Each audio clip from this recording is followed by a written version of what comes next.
నమస్తే అమ్మా. నమస్తే తల్లి. దానం ధర్మం రెండు వర్డ్స్ ఒకటేనా? ఎందుకంటే అసలు కాదు కదమ్మా. అంటే మనం భిక్షగాలని అబ్జర్వ్ చేస్తుంటే ధర్మం చేయండి బాబు అంటుంటారు, భిక్ష వేయండి అని అనటం వినం. అందుకే ఈ రెండింటికి అర్థం ఏంటో తెలుసుకోవాలనిపించింది. ధర్మం అంటే మనిషిగా పుట్టి నువ్వేం చెయ్యాలో అది ధర్మం. చిన్నప్పుడు చిన్నపిల్లలా ఉండాలి, పెద్ద అయ్యాక చదువుకునేటప్పుడు విద్యార్థిలా ఉండాలి, ఉద్యోగం చేస్తే ఉద్యోగిలా ఉండాలి, పెళ్ళైతే భార్యగా కానీ భర్తగా కానీ ఉండాలి, పిల్లలు పుడితే తల్లిగానో తండ్రిగానో ఉండాలి. వీటికి లక్షణాలు ఉన్నాయి కదా, వాటిని ఉన్నవి ఉన్నట్టుగా పాటించడం ధర్మం.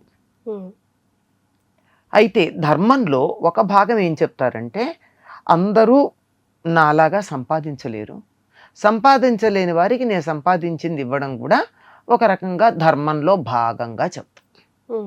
ధర్మం అన్న పదం ఎన్ని చోట్ల వాడతామమ్మా? తద్ధర్మకాలం అని వాడతాం వ్యాకరణంలో. ఇదేమన్నా నీకు ధర్మంగా ఉందా అంటాం న్యాయం దగ్గర, అవును కదా. కొంచెం ధర్మం ఆలోచించండి అని చెప్తాం. అంటే నువ్వేం చెయ్యాలో, నీ డ్యూటీ ఏమిటో, నీ కర్తవ్యం ఏమిటో అది తెలుసుకోమని చెప్పడం. ఇలా ప్రతిదీ కూడా ధర్మం అనే పదం వాడతాం. ధర్మం అనే దానికి నిర్వచనం ఆంగ్లంలో లేదు. మీ ఇంగ్లీష్లో ధర్మాన్ని ట్రాన్స్లేట్ చేయండి, లేదు. అందుకే వాళ్ళు ధర్మం అనే పదమే వాడతారు. ఈ ధర్మం అనేది లేకపోవడంతో దాన్ని వాళ్ళు వేరే రకంగా వాడుకుని దాన్ని రిలీజియన్ అనే అర్థంలో వాడారు. కానీ మనకి ధర్మం అంటే రిలీజియన్ కాదు, జీవన విధానం. ఎవరు ఎట్లా ఎప్పుడు ఎలా ప్రవర్తించాలో అది.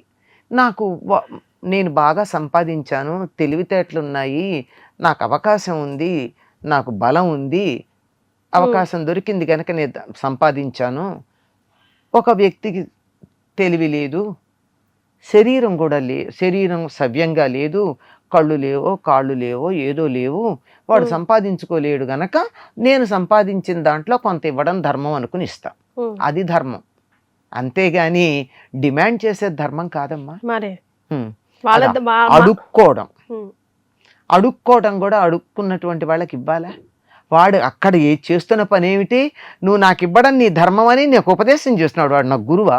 ధర్మం చేయమని అడిగాడంటే గురువు నన్ను ధర్మం వాడు నాకు ఉపదేశం చేసినట్టు. తన ధర్మం ఏమైంది? సరే, నిజంగా కాళ్ళ చేతులు అలాంటి వాళ్ళని వాడు అడగకుండానే మనం ఇస్తాం ఎట్లయినా 100%. కానీ నిజానికి అలాంటి వాళ్ళు కూడా ఒకప్పుడు ఈ దేశంలో ఉండేవాళ్ళు కారమ్మా. కుటుంబాలు గ్రామాలే వాళ్ళని పోషించేవి. ఒకడు కళ్ళు లేవనుకో, వాళ్ళతో వాడికి చేతైన పని చేసేవారు. నాకు తెలుసు, ఒక ఆవిడ ఉండేది, ఆవిడకి 40 ఏళ్లకో 35 ఏళ్లకో కళ్ళు కనిపించడం మానేసిపోయినాయి. ఏం చేసేవారు? అన్నీ ఆవిడ దగ్గరికి తెచ్చిపెట్టేవారు. చక్కగా పచ్చిమిరపకాయలు తొడిమెలు తీయడం, తర్వాత మజ్జిగ చేయడానికి తీసుకొచ్చి అక్కడ పెడితే కదలకుండా మజ్జిగ చేసే తేడా తెలుస్తుంది కదా, వెన్న పడినట్టు. ఇట్లాంటి పనులన్నీ ఆవిడ చేత చేయించేవారు. చెరగటం యారలేదు, చెరగటం చేయగలదు కదా. ఇలా అన్ని పనులు, బట్టలు తెచ్చి అక్కడ పెడితే మడతలు పెట్టడం, ఇవన్నీ చేసేది ఒక కుటుంబంలో. కళ్ళు లేని ఆవిడ. అలాగే కాళ్ళు లేని వాళ్ళు బోళ్ళు పనులు చేస్తారు. మనకు అనూరుడు ఉన్నాడు, సూర్యుడి రథసారథి, ఆయన కాళ్ళు లేవు, అట్లా అని అడుక్కున్నాడా? సూర్యుడికి రథసారథిగా ఉన్నాడు. చేతులతో చేసే పని కదా సారథ్యం, కాళ్ళతో చేయక్కర్లేదు కదా. ఏ అవయవం ఉంటే ఆ అవయవంతో, ఏ ఇంద్రియం ఉంటే ఆ ఇంద్రియంతో బతకగలగడం అన్నది బతకడానికి వీలుంది మన సమాజంలో. అంతేగాని వాళ్ళని మనం పక్కకు పెట్టేయడం లేదు. ఇంగ్లీష్లో కూడా ఏమంటున్నాం మనం? అదర్వైజ్ ఏబుల్డ్ అంటున్నాం, డిఫరెంట్లీ ఏబుల్డ్ అంటున్నాం. వాళ్ళకి శక్తి ఉంది, ఇక్కడ లేదు, ఇంకో చోటు ఉంది.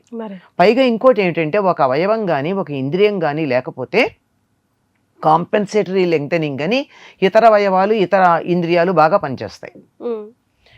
చూడండి, కళ్ళు లేని వాడికి చెవి బాగా పనిచేస్తుంది. కళ్ళు లేని వాళ్ళు అద్భుతంగా పాటలు పాడతారు, గుడ్డివాళ్ళు కదా. కాళ్ళు లేని వాళ్ళకి చేతుల్లో బలం ఉంటుంది, అదే అనూరుడు చేసిన పని. ఒక అవయవం లేకపోతే సమ్ టోటల్ శక్తి ఏదైతే ఉందో అది ఇతర అవయవాలకు పెడుతుంది. అంచేత దాన్ని వాళ్ళు ఉపయోగించుకోవచ్చు. కాకపోతే వీళ్ళు బద్ధకంతో చేస్తున్నారు తప్ప మరొకటి కాదు.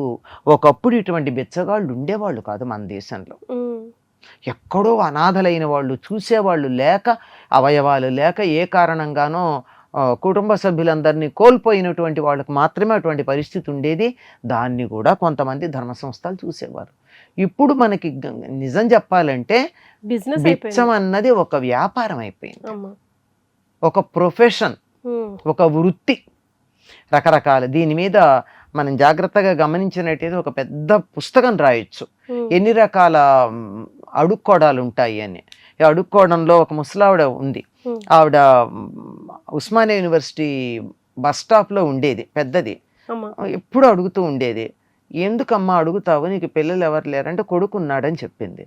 ఏం చేస్తా, ఎందుకు మరి కొడుకున్నాడు కదా చూడ్డా అంటే, ఈ అడుక్కెళ్ళి ఆ డబ్బు ఇంట్లో ఇస్తే కానీ అన్నం పెట్టంట, అందుకు అడుక్కుంటుంది ఆవిడ. ఇలా అనేకం, ఒక ఉదాహరణ చెప్పా. ఇది ఎప్పటి మాట, 20-25 ఏళ్ల క్రితం మాట. ఉన్నారు ఇప్పుడు, లేకపోలేరు కదా. అలా అది ఆ ముసలావిడ అలా అడుక్కుంటోంది. అట్లా కాకుండా అవయవాలన్నీ ఉండి అడుక్కునే వాళ్ళు ఉన్నారు కదా, కాసేపు వాటిని పక్కకు పెట్టి కాళ్ళు లేవు చెయ్యి లేవని చెప్పి, లేదా కళ్ళు లేవని చెప్పి ఇవన్నీ కూడా నటన చేసే వాళ్ళు ఉన్నారు కదా. నిజానికి ఒకప్పటి సుమారుగా 50 ఏళ్ల క్రితం ఒక ఆర్టికల్ చదివాను నేను. అందులో ఒక పోలీస్ ఆఫీసరు ఒక కేసు ఇన్వెస్టిగేట్ చేయడానికి ఒక హోటల్ ముందు కూర్చున్నాడు బిచ్చగాడుగా. ఆయనకు అనిపించింది ఆ వచ్చిన ఆదాయం చూస్తే నేను ఉద్యోగం మానేసి ఇదే ప్రొఫెషన్ చేస్తే బాగుండు అనిపించిందిట. I read an article almost 50 years back on begging అని ఒక ఆర్టికల్. ఆయన సొంత ఎక్స్పీరియన్స్ చెప్తున్నాడు. తేలికైంది పని కదమ్మా. మనకేమో వీరన్నట్టు దానం ధర్మం అని, అది దానం చేయడం మన ధర్మం అనుకుని, ఈ మనం దానం చేసేప్పటికి వాళ్ళకి ఇంత డోపమైన్ ఇంత పెరిగిపోయి నేను వాళ్ళకి అంత ఇచ్చాను ఇంత ఇచ్చానని చెప్పి చాలా ఆనందంతో ఉండిపోతాడు. సో ఇచ్చేయడమే కాదు, పుచ్చుకునే వాడికి కూడా అర్హత ఉండాలి.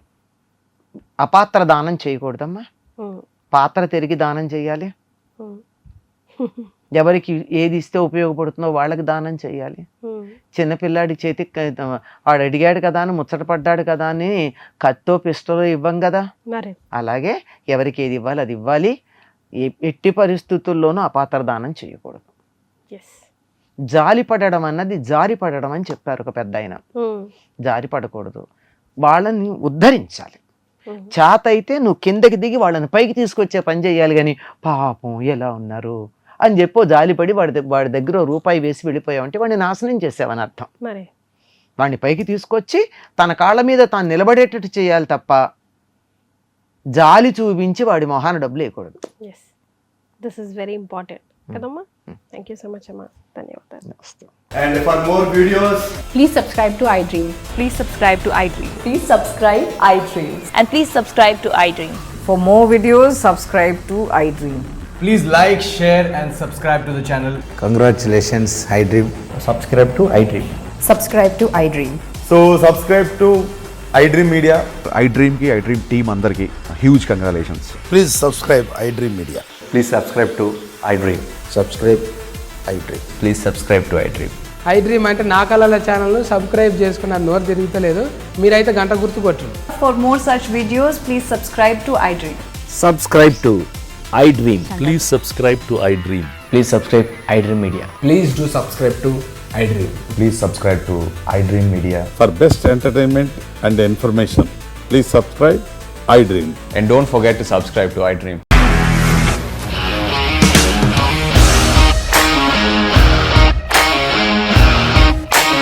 ఇండస్ట్రీలో కమిట్మెంట్ ఇష్యూస్ వస్తే నీకు కూడా వచ్చినట్టు మార్నింగ్ తీసుకెళ్ళాడంటే కొట్టి పడేస్తాడు.